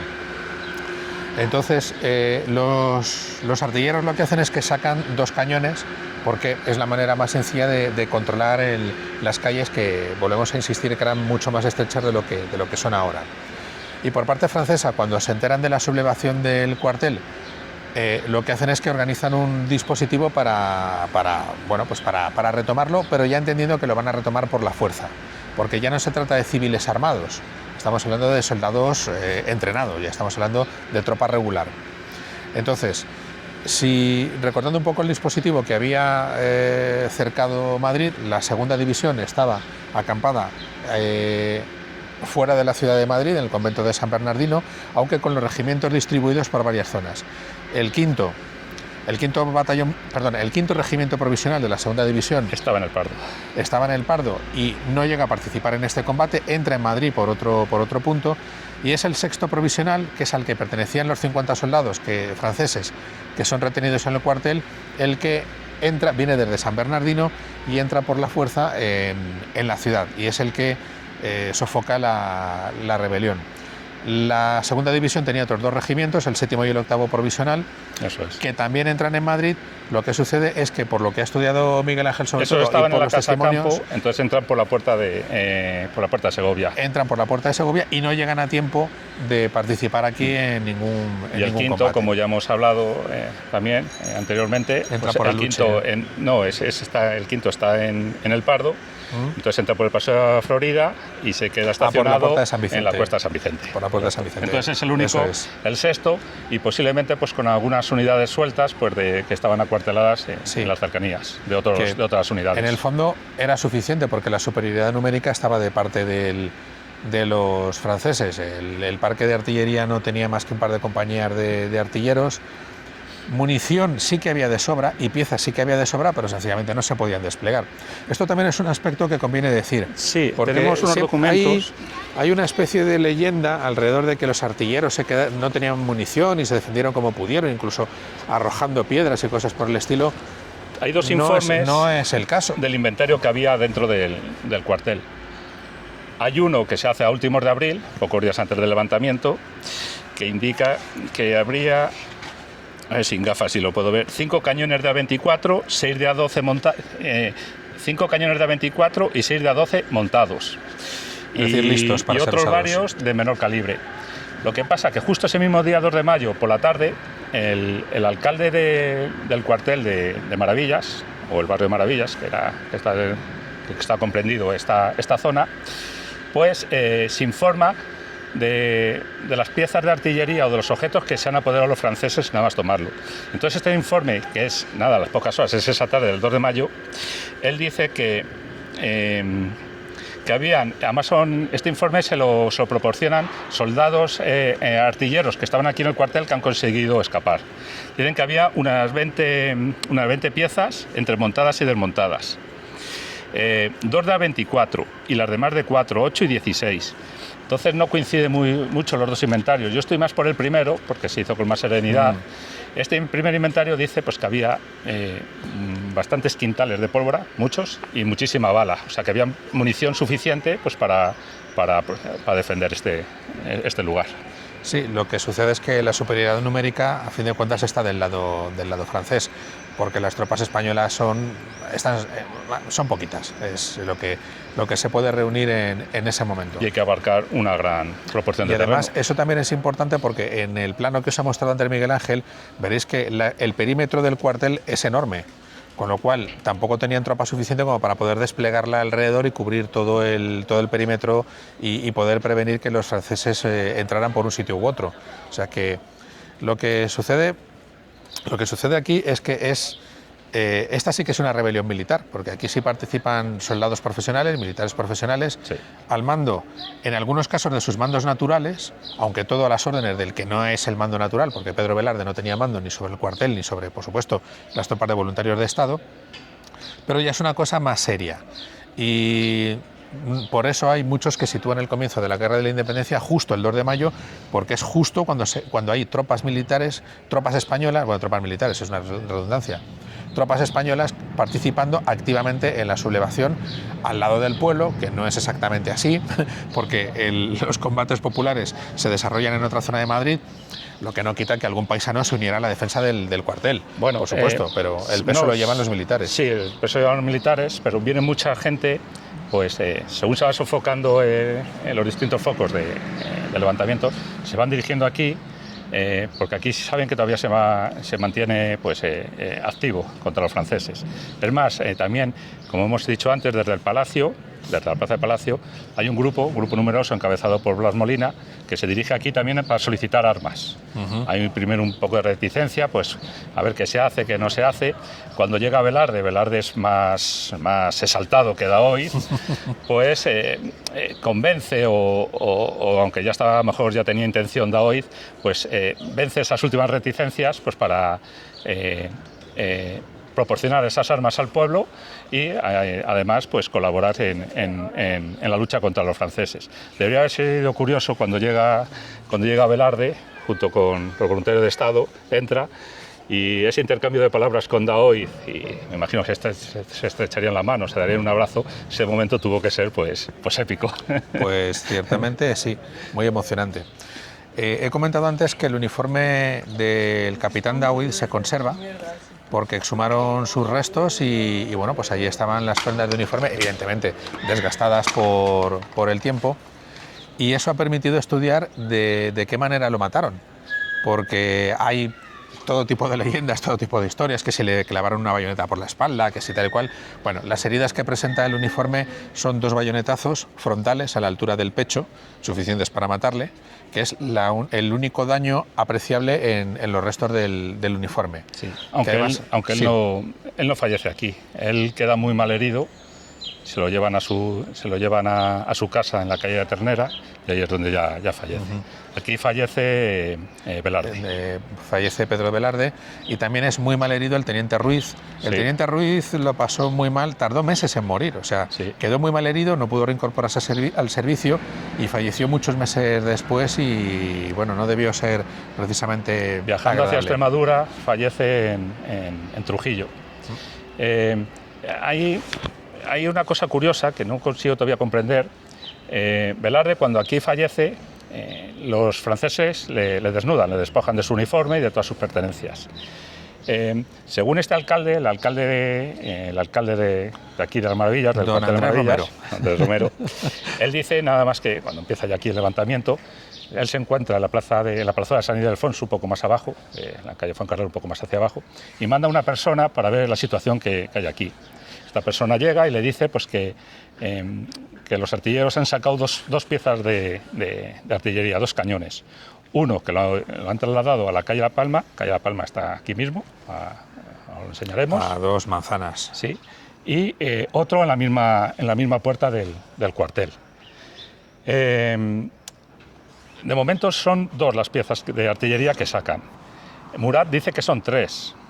Una pues enfocando hasta la calle hacia la calle La Palma, y otras 2, cada una enfocando hacia Fuencarral y San Bernardo. Bloqueando los accesos por... Ahí hay dudas y no sabemos, pues incluso dicen que 4, porque otra más dentro del cuartel, aunque no tiene ya mucha explicación. Pero vamos a decir que sean 2 o 3.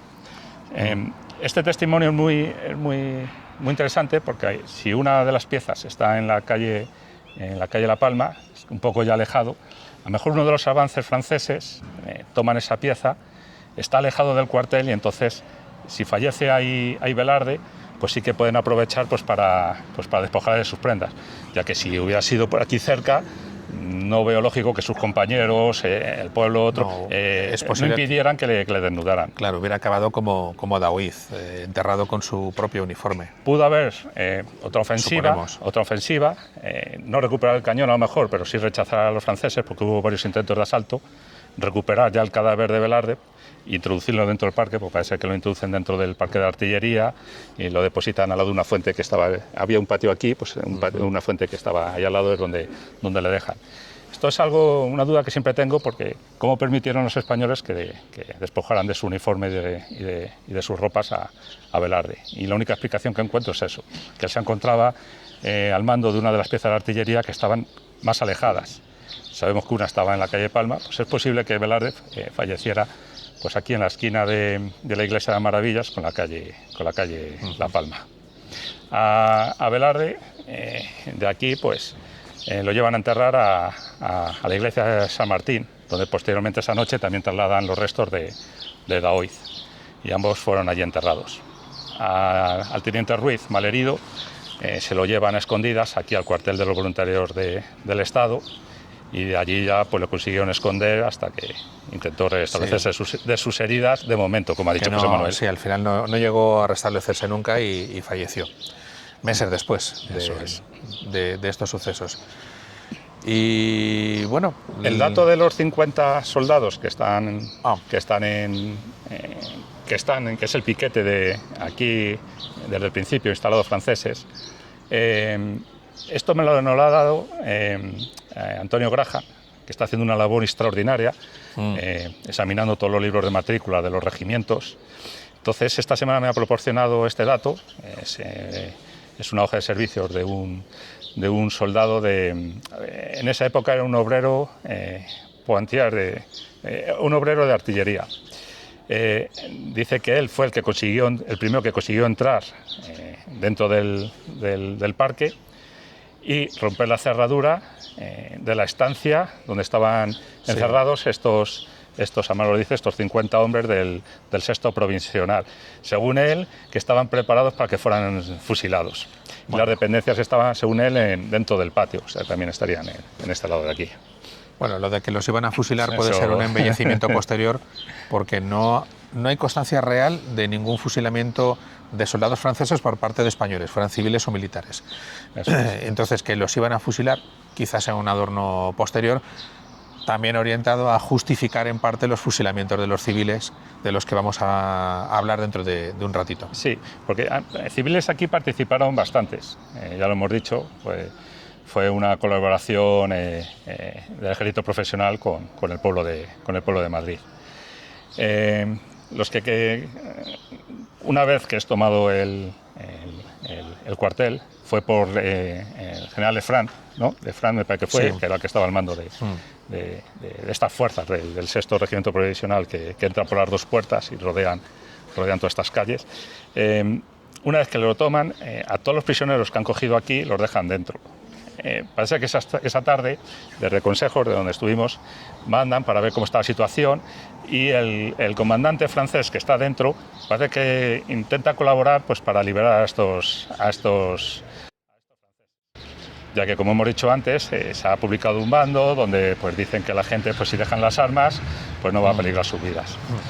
Esta primera intención del comandante, cuando ya vienen para ejecutar, pues para que les entreguen a los prisioneros que hay aquí, ya se niega en redondo. Dice que, como han sido cogidos con armas, pues tiene que esperar órdenes de Murat.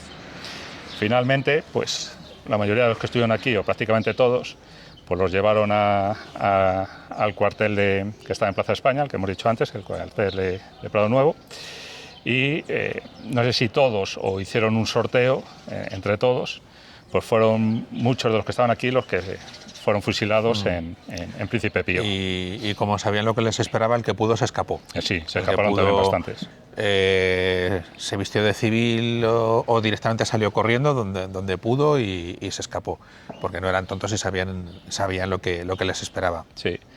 Incluso en el hospital, en el listado que hay días posteriores de los hospitales, hay varios heridos, figuran varios heridos, además con la coletilla de artillero, serían los que participaron aquí en la defensa.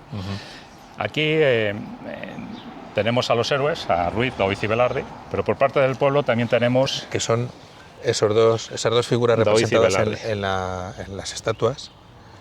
Falta el teniente Ruiz tiene su propia estatua hecha en bronce cerca de donde está a la espalda del cuartel general del ejército, en la plaza de Cibeles, que eso es una cosa que a mí siempre me había chocado porque no están aquí los tres, cuando se citan los tres. Bueno, realmente aquí están los dos artilleros y el infante tiene su propia estatua cerca de Cibeles. Sí, Daoiz y Velarde y Ruiz eran por parte del ejército los héroes de aquí. Y también aquí hay por parte del pueblo tenemos a dos heroínas relacionadas en teoría. Tenemos a Clara del Rey. Clara del Rey parece ser que era una madre que tenía 3 hijos y parece que con el marido intervino en los combates que se sucedieron aquí. Hay una placa ahí que lo recuerda. Y también aquí falleció pues, una joven de 15 años que curiosamente ha dado nombre pues, a todo este barrio. Era Manuela Malasaña. Manuela Malasaña está atestiguado. Trabajaba de costurera. Cuando regresa camino a su casa, pues las patrullas francesas la detienen aquí en esta zona y como lleva pues, sus tijeras para bordar, sus útiles de trabajo, pues la detienen. Se sabe que fue fusilada en los muros de aquí del cuartel. Y durante muchos años había una cruz que señalaba el lugar donde había sido fusilada ella y otras personas. Tenemos que tener en cuenta que enseguida sale un bando donde, creo que le he traído además, donde empieza ya la represión francesa. Es una represión brutal. Nuestro querido amigo Grouchy. Sí. No podemos evitar lo que nos caiga simpático ese hombre. Tú no tengo las gafas, si quieres leer alguno de los artículos, porque ahí es donde el pueblo de Madrid, pues, artículo las consecuencias. 1. El general Grouchy convocará esta noche la comisión militar. Empezamos bien. Artículo 2. Todos los que hayan sido presos en el alboroto y con las armas en la mano serán arcabuceados. Artículo 3. La Junta de Estado, el gobierno provisional que dejó Fernando VII cuando marchó a Bayona, la Junta de Estado va a hacer desarmar a los vecinos de Madrid. Todos los habitantes y estantes, quienes después de la ejecución de esta orden se halleren armados o conservasen armas sin un permiso especial, serán arcabuceados. Que ahí es donde entra lo que comentaba antes Miguel Ángel respecto a Manuela Malasaña, que unas tijeras de costura, unas tijeras, son un arma, una navaja. En fin. Todo el mundo que fumaba en aquella época, que se fumaba mucho, llevaba una navaja para cortar el tabaco, para picar el tabaco. Pues el mero hecho de llevar esa navaja era motivo para ser detenido y ejecutado. En fin. Artículo 4. Toda reunión de más de 8 personas será considerada como junta sediciosa y deshecha por la fusilería. Artículo 5. Todo lugar en donde sea asesinado un francés será quemado. Artículo 6. Los amos quedarán responsables de sus criados, los jefes de talleres, obradores y demás de sus oficiales, los padres y madres de sus hijos y los ministros de los conventos de sus religiosos. Artículo 7. Los autores, vendedores y distribuidores de libelos impresos o manuscritos provocando la sedición serán considerados como agentes de Inglaterra y serán arcabuceados. Dado en nuestro cuartel general de Madrid, a 2 de mayo de 1808, firma Joaquín Murat por mandato de su Alteza, firmado Joaquín Murat por mandato de su Alteza Imperial y Real, el jefe del Estado Mayor General, Belliard. Esto era muy bonito, ¿no? Esto fue el ofrecimiento que dio al principio para que los madrileños regresaran a sus casas y que pacíficamente pues que no se iba a haber represalias. No sea que se convirtieran en agentes de Inglaterra de repente. Sí, sí. Y toda esta gente que es detenida, que han participado en las luchas o por el mero hecho de ser que se le encuentra pues, a uno de estos objetos que hemos dicho, pues se les hace pasan por un tribunal militar, entre comillas, porque es una sumaria que enseguida pues casi todos se mandan ser fusilados. Como ya hemos dicho, en la Grada de San Felipe, allí tienen reunidos a unos cuantos prisioneros que los trasladan a la iglesia del Buen Suceso y en su patio los fusilan, en el Paseo del Prado los fusilan y aquí en Montepríncipe también fusilan a otro grupo, entre ellos bastantes de aquí del cuartel. Así que nos vamos a trasladar allí y vamos a ver el cementerio donde reposan pues, parte de estas víctimas. A las 3:30 calla la revuelta que rugía, en Correos juzga la muerte la comisión que Murat guía. Armas preso más de 8, fuerza y el castigo fuego y ceriza, en Buen Suceso y en el Prado. Y al príncipe tío moría. Hasta el Boce sin sepultura, 43 allí yacía. Y en la Florida por fin, en silencio, nos cubría.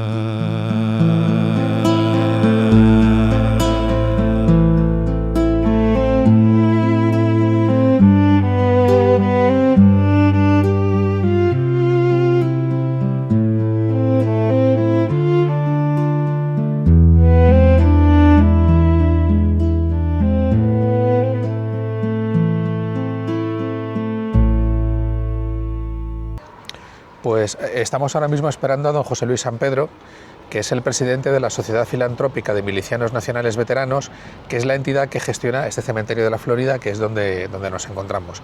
Ellos son los cuidadores, los mantenedores, y este señor muy amablemente pues, nos ha dado la oportunidad de poder acceder a él, grabar dentro y además nos va a explicar todo lo que se conoce actualmente, documentadamente, sobre el propio cementerio y las víctimas de los fusilamientos que están aquí enterrados.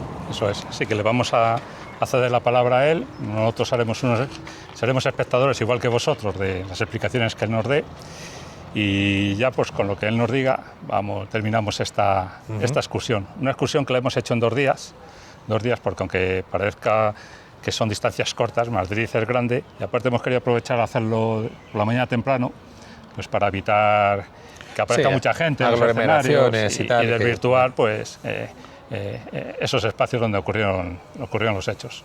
Hoy estoy mucho mejor, los primeros momentos veréis esa voz gangosa, tenía un catarro tremendo hace una semana, pero hoy estamos perfectos ambos. Así que no nos vamos a comprometer dando un nombre para la siguiente excursión, porque luego, como ha pasado aquí, lo podemos cambiar. Yo sigo hablando de Austerlitz o... Lo dicho, antes hay mucho en España. Y nos vamos a ver muy pronto en el siguiente vídeo. Eso es. Espero que os haya gustado y aunque pueda que sea largo, creo que toda la información que os hemos proporcionado pues, va a merecer la pena para conocimiento de lo que ocurrió el 2 de mayo aquí en Madrid, en 1808. Estamos en lo que hoy es el Parque del Oeste, pero antiguamente esto era campo, bastante alejado del Palacio Real de Madrid, y el rey Carlos IV, reinante en 1792, que es la fecha en la que empezamos nuestra aventura, era muy aficionado a la caza, como su padre Carlos III, y venía por este camino a cazar hacia el Pardo, hacia el Real Sitio del Pardo. El camino que llevaba al Pardo era lo que hoy es el Paso de la Florida, y a partir de ahí se iniciaba la ruta hacia el Pardo. Aquí lo que había eran propiedades particulares, fincas del Marqués de Castelrodrigo, el Príncipe Pío de Saboya, los duques de Alba, el Real Sitio de la Moncloa, lo que luego fue el Real Sitio de la Florida. En fin, había una serie de grandes propietarios que tenían enormes cantidades de terreno. Y Carlos IV lo que decide es comprárselo para tener el diáfano el paso de aquí hasta el Pardo, que no lo consigue, no culmina la operación, pero él la comienza. Ha habido historiadores que han interpretado esto como un afán de emulación del rey Carlos IV en relación con sus primos los franceses, con Versalles y todo el escenario de poder que podía significar los jardines de Versalles. Pero eso es una equivocación. Él lo que tenía aquí era simplemente un instrumento de paso para llegar al Pardo tranquilamente, y además tenía una enorme cantidad de posibilidades de explotación económica, y eso requería dar trabajo a muchos jornaleros aquí, que se ocupaban tanto del cultivo de la tierra, las huertas, como del cuidado de los ganados que por aquí había. En 1792, ese año que decíamos, que en Francia estaban en plena Revolución Francesa, en pleno terror, sin embargo aquí él tiene un detalle muy bonito para con sus trabajadores, y es destinar este lugar donde estamos como un lugar donde caerse muerto, esta población laboral que tenían aquí, ellos y sus familias. Entonces aquellos jornaleros podían ser enterrados aquí. Ahora bien, el concepto de enterramiento que se tenía a finales del siglo XVIII era muy distinto al que se tenía con los burgueses del siglo XIX, con la gran expansión de la revolución industrial y demás, y a estos trabajadores y a sus familiares que se enterraban aquí, los enterraban sin caja, en una fosa que se abría al efecto y con cal, en vez de con tierra, con cal. Esto se repitió hasta 301 vez, por lo que sabemos por los libros de registro de enterramiento de la parroquia de San Antonio, que es donde se tomaba nota. La decisión, el rey Carlos IV la toma en 1792, pero hasta el año 96 no hay necesidad de inhumar aquí a nadie. Y a partir del 96 y hasta 1850 y tantos sabemos los nombres de 301 enterrados en este punto.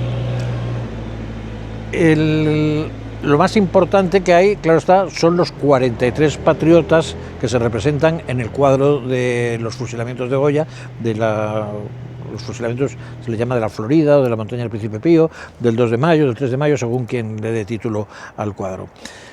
El cuadro tiene varias trampas.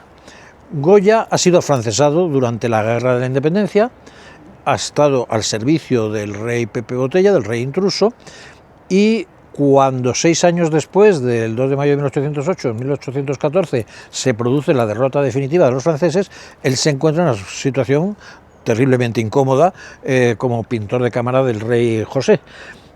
Y él decide hacer un ofrecimiento al Consejo de Regencia, que está esperando la vuelta a España de Fernando VII. No conocemos la carta en la que él hace su ofrecimiento, pero conocemos la respuesta que formula el Consejo de Regencia y de ahí deducimos el contenido de aquel ofrecimiento de Goya.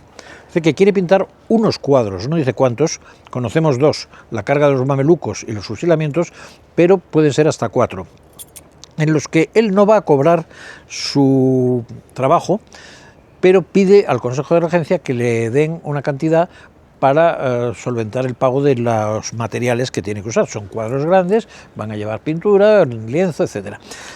Le contestan, y es por donde conocemos este contenido, que no solo le van a pagar los materiales, sino que también le van a dar una cantidad por su trabajo.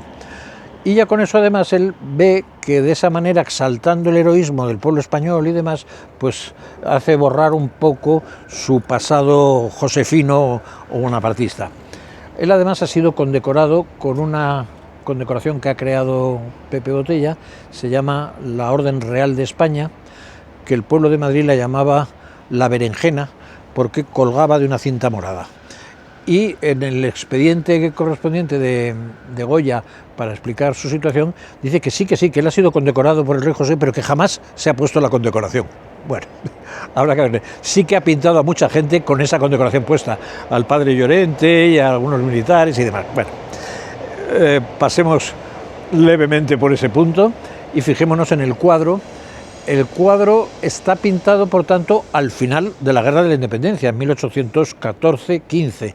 Y en esos momentos, por tanto, no cabe aplicar la leyenda romántica según la cual Goya, que vivía en la Quinta del Sordo, que estaba relativamente cerca de este paraje, al percatarse de la ignominia que estaban haciendo los franceses, se había trasladado hasta aquí con un criado y un farol y los artefactos para pintar, y había tomado apuntes frenéticos de la verdadera efigie de los patriotas asesinados por los franceses. Bueno, nada de eso es verdad. En 1808 Goya no vivía todavía en la Quinta del Sordo, vivía cerca de la Puerta del Sol, y los franceses, además Joaquín Murat o Murat al frente de los franceses, habían dado la orden de que no se podía acercar nadie a los grupos, los múltiples grupos de asesinados que había en Madrid en ese momento. Los 43 muertos que tenemos aquí, creemos que fueron asesinados donde se coge el teleférico, al pie de la estación del teleférico, porque hay un documento del 8 de mayo de 1808 en el que el capataz de la finca expresa a la mayordomía mayor de Palacio un problema que él tiene, y es que en una zanja para riego que se acaba de construir en ese momento, que él especifica que está junto a la tapia del tejar del Príncipe Pío, hay un grupo innumerado todavía de cadáveres que no le dejan los franceses, porque hay tropas francesas alrededor que no le dejan acercarse, pero que él quiere levantarlos de allí para que pase el agua y poder regar en la finca. Le contestan por la tarde de la mayordomía mayor de Palacio y dice que consultados los franceses que dan permiso para levantar los cadáveres, que se tomen las medidas pertinentes, que se trasladen a la parroquia de San Antonio, que se les digan unas exequias y que después se entierren, y se dice expresamente, en el cementerio de la Florida, que estaba lógicamente al lado. Cuando los franceses se enteran de que las exequias que han oficiado por los patriotas asesinados son unos funerales solemnes, se enfadan muchísimo y mandan cerrar al culto la ermita de San Antonio. De las dos ermitas que hay ahora, la antigua, la que está pintada por Goya. Y pensamos que esa debe ser una cosa que tenemos que agradecerles indirectamente a los franceses, porque teniendo cerrada la iglesia es de suponer que sufriría bastante menos que si hubiera estado abierta en los 6 años de guerra que duró el conflicto. Además de las pinturas de Goya, ahora tiene el aliciente de que está enterrado allí Goya con su consuegro, Zapater, y tiene una lámpara votiva de plata, francamente bonita, que se salva no solo de la guerra de la independencia, sino también de la guerra del 36. No sabemos si San Antonio de la Florida ha obrado un milagro ahí, pero es una lámpara magnífica cuyas cadenas de las que pende reproducen perfectamente el collar de la Orden del Toisón de Oro. Yo cuando me di cuenta de eso dije que qué cosa más maravillosa y tal. Resulta que esta debía ser una costumbre que tenían los reyes de la dinastía de Borbón, porque hace poco vi en el Palacio de Aranjuez 2 lámparas todavía más grandes que esta, de bronce dorado, que también reproducen las cadenas del Toisón de Oro. O sea que debe ser un uso de la orfebrería de la época. El caso es que les dicen el día 12 de mayo de 1808, después de contratar los carros necesarios para llevar los 43 cuerpos a San Antonio, les dicen esas exequias solemnes y los depositan en este cementerio. El cuadro de Goya, digo que tiene sus trampas, porque claro, todo esto que ha ocurrido en mayo de 1808, como decimos, Goya no lo ha visto. Y para pergeñar el cuadro que tiene que pintar en poco tiempo, según viene Fernando VII y demás con prisas, pues lo que hace es que coge un grabado de un conocido suyo de la Academia de Bellas Artes de San Fernando, que se llama Miguel Gamborino, y en un libro que trata de las barbaridades cometidas por los franceses en la represión en el antiguo reino de Valencia, representan en un grabado en Sagunto el fusilamiento de los priores de las diferentes órdenes religiosas que tenían asentamiento en Valencia en aquel momento. Y aparecen personajes con los hábitos franciscanos, dominicos, mercedarios, etc. Claro, ¿qué hace Goya? Ve esa composición que figura al pie de una montaña en cuya cima está el castillo de Sagunto, quita el castillo de Sagunto, que no viene al caso, a los frailes que van vestidos de estas distintas órdenes los viste de paisanos y mantiene un solo fraile que es el capellán de las monjas del monasterio de la Encarnación, que sí que consta que estaba entre el grupo de los que había que retratar en esta pintura de la montaña del Príncipe Pío. Es el padre Francisco Gallego. De tal manera que hace esta composición. Y aquí tenemos una explicación de por qué esto es apócrifo y totalmente plagiado de un grabado previo, que no tiene mucho que ver con esta escena, y es que el protagonista del cuadro, el personaje que está con los brazos extendidos, casi como si estuviera crucificado, no podía estar así, porque sabemos que a todos los que asesinaron aquella noche los llevaban con las manos atadas a la espalda. Y esto lo sabemos por el testimonio de uno de los que venían en el grupo, el que hubiese sido el muerto 44º, que era un asturiano que se llamaba Juan Suárez, y que cuando acaba la guerra explica en un memorial que él estaba en el grupo de los que tenían que morir en aquella ocasión, pero que al notar que se le habían desatado precisamente las ligaduras que llevaba a la espalda, que traza el plan de hacerse el muerto cuando disparen, lo lleva a efecto, echa a correr, como era de madrugada, había un desorden y tal, los franceses le persiguen, pero no le consiguen dar alcance finalmente, él echa a correr hacia la ermita de San Antonio. Él no dice en qué punto se ha producido el fusilamiento, pero dice que echa a correr hacia la ermita de San Antonio. Si pensamos en buena lógica, la ermita de San Antonio, que está allí, para ir allá cuesta abajo, es lógico correr cuesta abajo. Si ha sido en otro punto el fusilamiento, pues no tiene mucho sentido. Llega a la ermita de San Antonio y se la encuentra cerrada completamente, no hay nadie. Y echa a correr hacia la ermita de la Virgen del Puerto.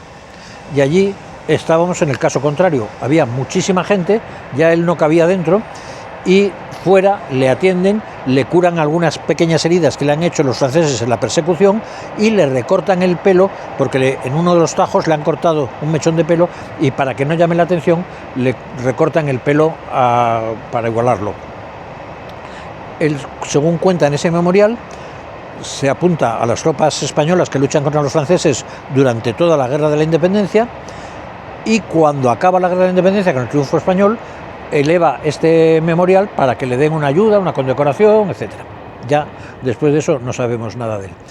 Lo que sí sabemos es que hay un grabado popular, que no sabemos qué verosimilitud tiene, pero parece que tiene cierto sentido, en el que se ve en primer plano la ermita de San Antonio, al fondo, en un alto, la escena del fusilamiento, y este señor corriendo, Juan Suárez corriendo, perseguido por los franceses a caballo, con lo cual parece dar verosimilitud a esta idea de que el fusilamiento fue donde se coge el teleférico y él huyó cuesta abajo hacia el otro lado. Entonces, esos dos documentos, tanto el escrito del capataz de la finca pidiendo permiso para sacar los cadáveres de la zanja que está junto al Tejar del Príncipe Pío. El Tejar del Príncipe Pío tiene mucha importancia porque cuando se hace la estación del teleférico aparecen los restos de un tejar.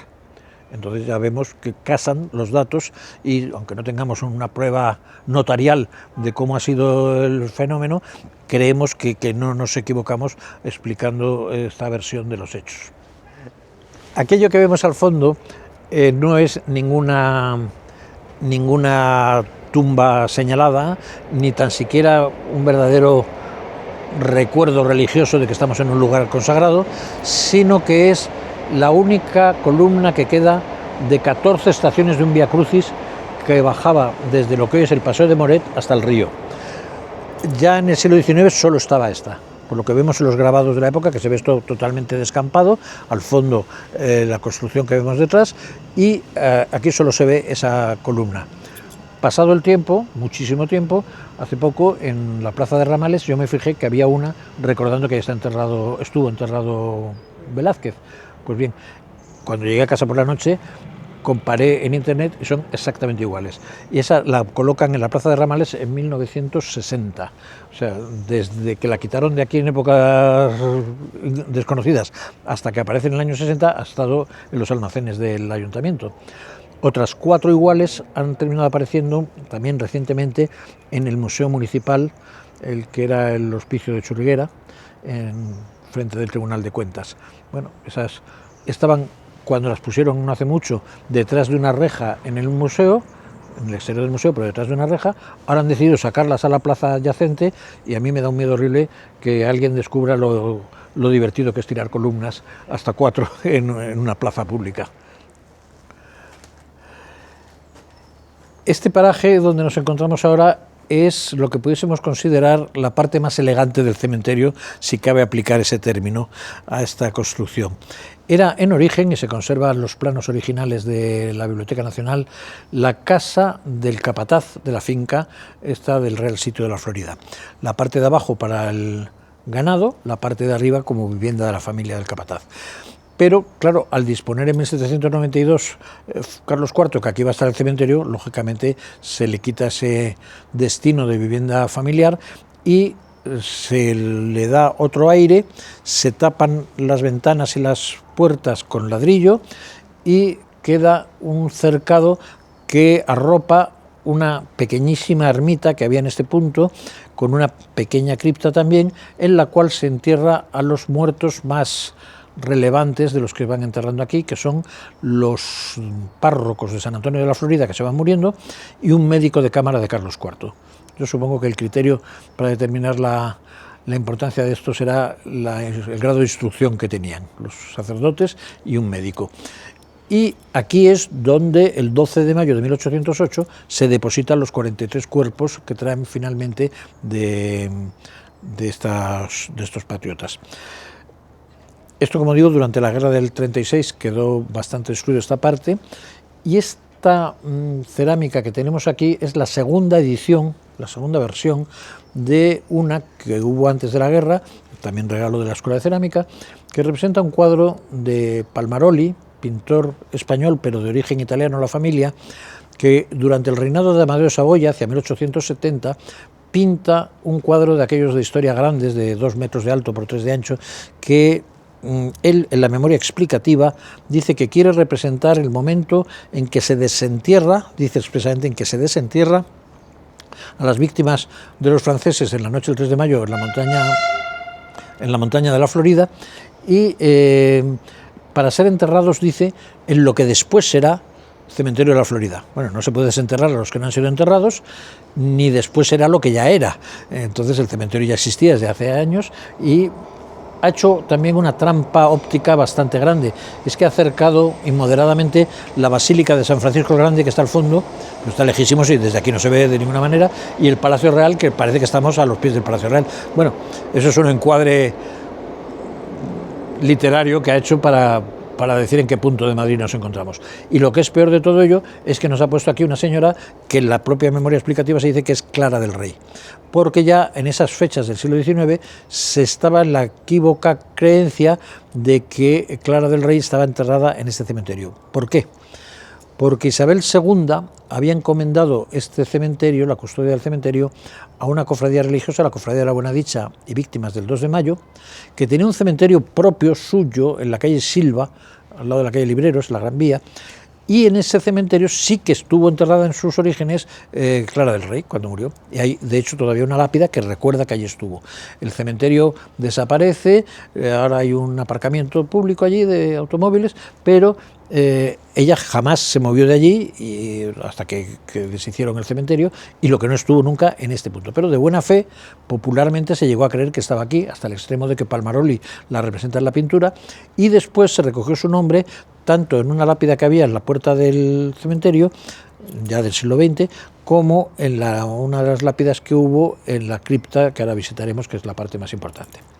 Y en cuanto a las lápidas, pues digamos que hay que tener muy poca confianza en lo que nos dicen, porque en esta que vemos aquí, dice, en este mismo sitio, en la noche del 3 de mayo de 1808, se cavó la fosa para enterrar a las gloriosas víctimas que guarda este cementerio. Bueno, esto está dicho en 1927.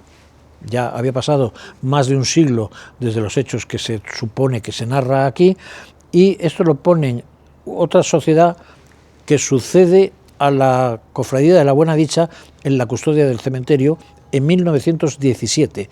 Y 10 años después, en el año 27, no sabemos si para conmemorar que lleva 10 años al cuidado del cementerio, esta sociedad, la Sociedad Filantrópica de Milicianos Nacionales Veteranos, pone esta inscripción que, si no podemos tachar de mentirosa, por lo menos podemos tacharla de equivocada. Y en el año 36 es interesante porque hay una reunión del entonces presidente de la Sociedad Filantrópica de Milicianos Nacionales Veteranos, que es el general Luque, con los representantes culturales de Madrid en el ayuntamiento y demás, y él pide que el cementerio, que estaba ya en muy mala situación de conservación, que se restaure a cargo del ayuntamiento y que se incluya en las visitas interesantes turísticamente hablando y culturalmente hablando para los que están en Madrid.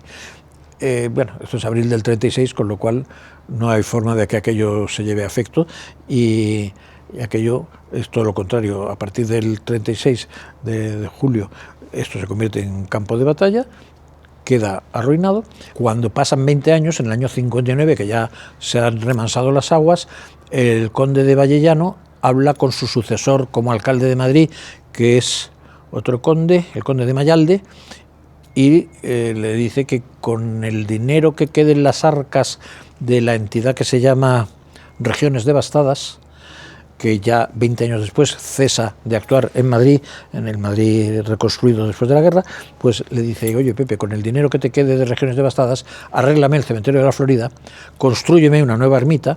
Se empieza a construir en el año 59 y el 2 de mayo del 60 se trasladan los restos que hay aquí de los patriotas, se trasladan a la cripta de esta nueva ermita. ¿Los muros son de la ermita original? No. ¿Estos dos muros no son? No, la ermita no. La ermita estaba aquí exenta. Sí. Esto era de la casa del capataz. Y dejaron, o sea, construyeron la ermita dentro de este pequeño Sí, patio. efectivamente. Chiquitita, ¿no? Muy pequeñita, muy pequeñita. Muy pequeñita. Yo creo que era más grande la cripta que la propia ermita. La ermita debe ser lo típico de una ermita.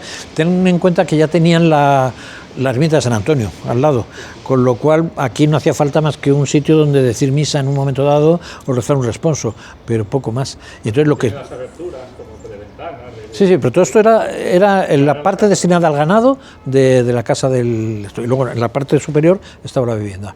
Pero lo que era la ermita estaba inscrita dentro, no adosada a la pared.